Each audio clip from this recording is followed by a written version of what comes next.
तापस कुमार ने अर्पिता से कहा कि आपका ये घर मुझे बहुत पसंद आया है। तस्वीर में जो देखा था वाकई ये घर उससे भी ज्यादा खूबसूरत है। कुल मिलाकर ये घर मुझे बहुत पसंद आया है। आपके ऑफिस में जाकर इस घर की सारे कागजात चेक कर लूंगा। तो अर्पिता खुश होते हुए कहा कि ठीक है सर, आप जरूर हमारे ऑफिस में आइएगा। आपके लिए हार्दिक शुभकामनाएं।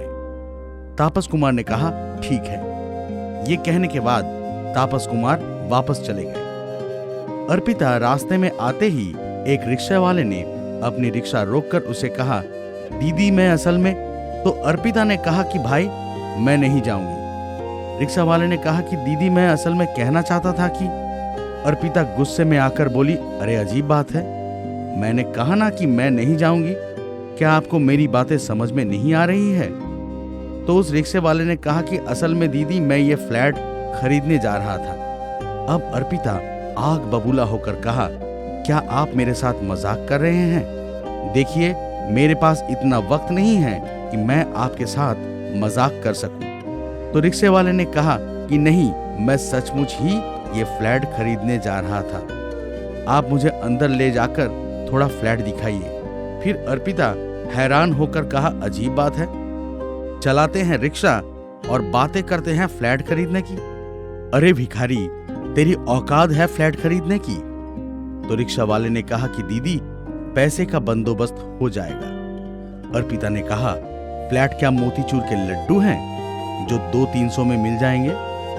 इतने में सामने से रिक्शा वाला अर्पिता के हाथ पकड़ते हुए कहा कि दीदी मुझे कृपया फ्लैट दिखाइए। इस घटना से अर्पिता बहुत गुस्सैल हो जाती है और चीख कर कहती है कि अरे फकीर की औलाद, तेरी इतनी हिम्मत कि तूने मुझे हाथ लगाया।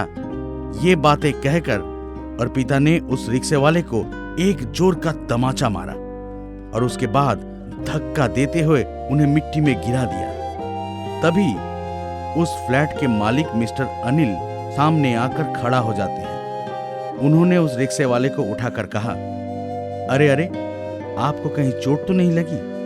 तो उसके बाद अर्पिता की ओर जाकर बोले, क्या बात है अर्पिता, क्या हुआ है? तुम इस लाचार आदमी को धक्के मारकर क्यों गिरा दिया?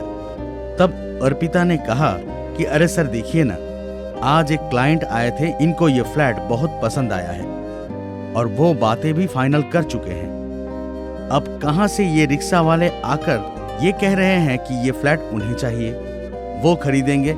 सर आप ही कहिए कि इनके साथ फालतू फजूल बातें कर कर समय बिताने का कोई मतलब होता है क्या? तब रिक्शे वाले चाचा ने कहा, सर आपकी बातें सुनकर जो मैं समझ रहा हूँ कि आप ही इस मकान के मालिक हो। मैं इसलिए यहाँ आया था क्योंकि मैंने सुना है कि आप गरीब और लाचार आदमियों को यहाँ के फ्लैट देंगे, लेकिन वो इनकी हैसियत के अनुसार। फिर अनिल ने कहा कि हाँ, मैंने ऐसा कहा था और ये तो मेरी ऑफिस स्टाफ हर किसी को पता है। तो रिक्शे वाले ने कहा कि सर मेरा बेटा विदेश में रहता है और मुंबई शहर में जगह खरीदकर घर बनाने की औकात या हैसियत मेरी है नहीं, इसलिए मेरा बेटा विदेश से 8 लाख रुपए भेजा है और जनाब मैं इधर उधर से कुछ पैसे का बंदोबस्त कर रहा हूँ। कुल मिलाकर मेरे पास 10 लाख रुपए है। सर आप रुकिए, मैं आपको दिखाता हूँ। ये कहकर उस रिक्शे वाले चाचा ने अपनी रिक्शा की सीट के नीचे से एक छोटा सा बैग निकाला। उसके बाद अनिल को वो बैग दिखाकर बोला कि देखिए सर, यहाँ पर 10 लाख रुपए हैं। ये रुपया देकर मैं एडवांस करना चाहता हूँ और बाकी रुपया हर महीना किस्त के तौर पर दूंगा। मैं यहाँ आने के बाद से ही मैडम को यही समझाने की कोशिश कर रहा था, लेकिन मैडम मेरी कोई बात सुनने के लिए तैयार ही नहीं थी।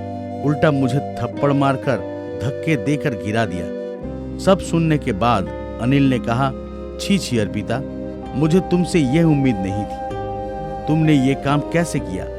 एक पिता की उम्र के समान आदमी से तुमने ऐसा बर्ताव कैसे किया? तुम्हें तो पता है कि मैं किस तरह का इंसान हूँ। गरीब और लाचार इंसानों से मुझे कुछ अलग ही लगाव है और मैंने तो कहा ही है कि इस बिल्डिंग का एक हिस्सा गरीब और लाचार लोगों के लिए है। वे लोग अपने बलबूते के हिसाब से फ्लैट खरीद पाएंगे। ये सुनकर अर्पिता थोड़ी घबरा सी गई। एक तो ये रिक्शा वाले थे, ऊपर से इनका कपड़ा भी ऐसा था कि इन लोगों को देखकर थोड़ी ही समझ में आता है कि ये लोग फ्लैट खरीदने वाले हैं। तो अनिल ने कहा कि अर्पिता, खामोश हो जाओ और एक भी शब्द मत कहो। क्या तुम्हें कंपनी ने कहा था कि तुम गरीब और लाचार इंसानों के साथ ऐसा बर्ताव करो? तुम पहले उनकी पूरी बातें सुन तो लेती, उसके बाद उन्हें समझाकर कहती। ये ना करके तुम ऐसी बदतमीजी क्यों कर रही हो? क्या तुम्हें पता है कि मैं भी एक समय इनके जैसा ही था? मैं एक दिन में इतना बड़ा नहीं बना। मैं बहुत कष्ट करके, मेहनत करके आज इस मुकाम पर पहुंचा हूं। मैंने चाहा था कि तुम लोगों के साथ मिलकर एक साथ काम करूंगा, लेकिन मालूम है कि तुम जैसी इंसानों की कोई हैसियत नहीं है मेरे कंपनी में काम करने की। तुम चली जाओ।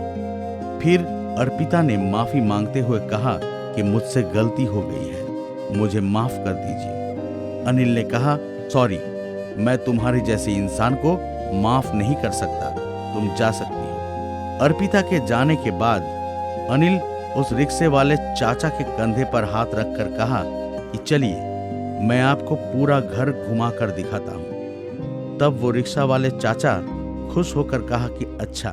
उसके बाद मुस्कुराकर दोनों घर के अंदर चले गए।